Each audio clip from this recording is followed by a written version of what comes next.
Welcome back to the channel. We are finally getting to work on the dreaded sliding door track repair. Mine was pretty bad. On occasion, my door would actually just slide right off the frame and fall on the floor.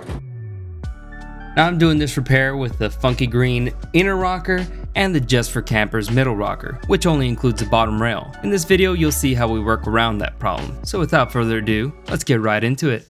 One of the first things I needed to do was finish removing what was left of the cargo floor on the top section of this, let's call it the upper outer door floor area. It's separate from the cargo floor, and as you'll see later in the video, it is important to leave it in place as it's going to line up the top rail with the middle rocker. I also went ahead and ground the paint off of these areas as I want to see how much metal I'm going to have to replace, and this weird spot above the wheel well that I never really understood why it looked the way it did, and I still don't. I was kind of happy actually the metal under it was pretty clean.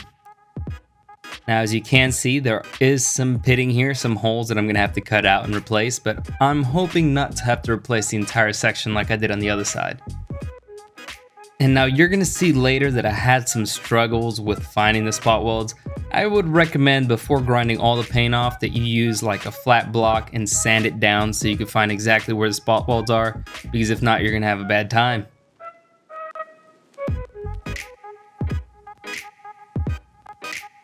As you can see, there is the beautiful rocker repair that I did on the other side. If you just found the channel, make sure to check out the video where we do that repair. As I go into detail of how I did the repair, hopefully it could help you out. As you can see, the inner rocker on this side is pretty crusty. So what I did is, like the other side, I cut out the rocker between all the cross members and then pulled it out piece by piece. As you can see, this is where all the spot welds are, but we're going to be drilling them out from the top.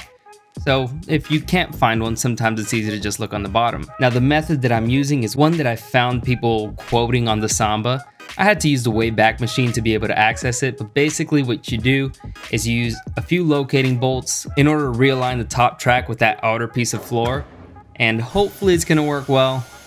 I'm using some 1/4 inch nuts and bolts that I got from Ace, and they seem to work out pretty well. That's perfect. I got a Sharpie and I marked all the spot welds, but like I said, as you'll see later on, I missed quite a few, and boy was it a pain in the ass. Now if you're enjoying the content, enjoying the channel, make sure to hit that subscribe button, hit that like button, and if you want to support the channel, hit it with a super thanks. It's always appreciated, anything helps, and it all goes straight to the project.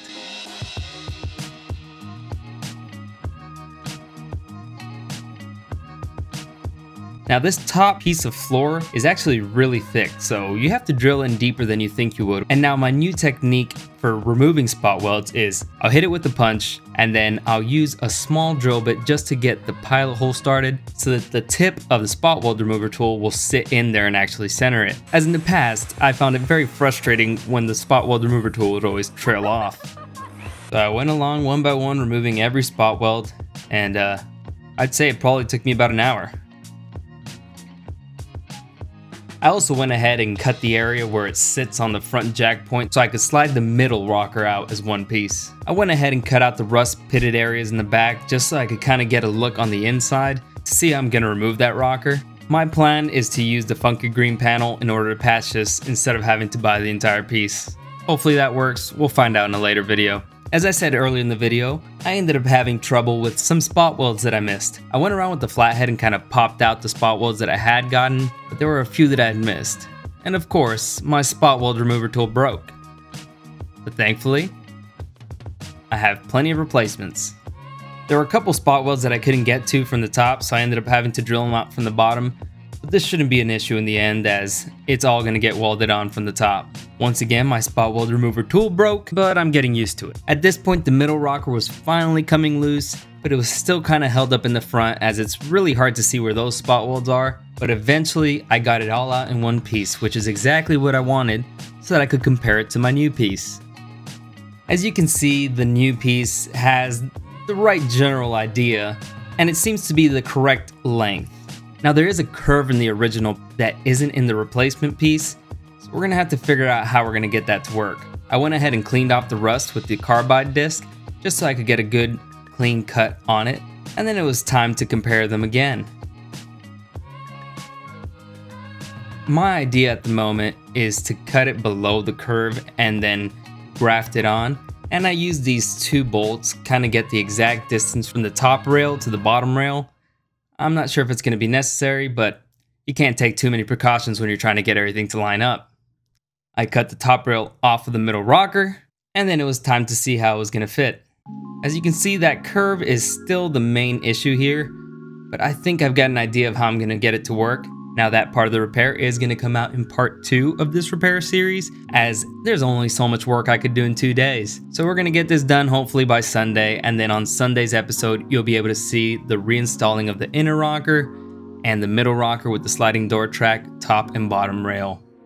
In the end, you can see it cleaned up really well. Thankfully the top track is a thick piece of metal and it really had no rust on it, so can't complain there. If you enjoyed that video, make sure to subscribe to the channel. Part 2 will be coming out on Sunday, along with many other repair videos that will be coming out in the near future. Leave a comment below, it really does help support the channel. Don't forget to like it. And after months of waiting, we finally have stickers back in stock, so make sure to email us at vangabonders@gmail.com if you'd be interested in getting your very own Vangabonder sticker. My voice cracked. As always, I love you guys, and I'll see you in the next one.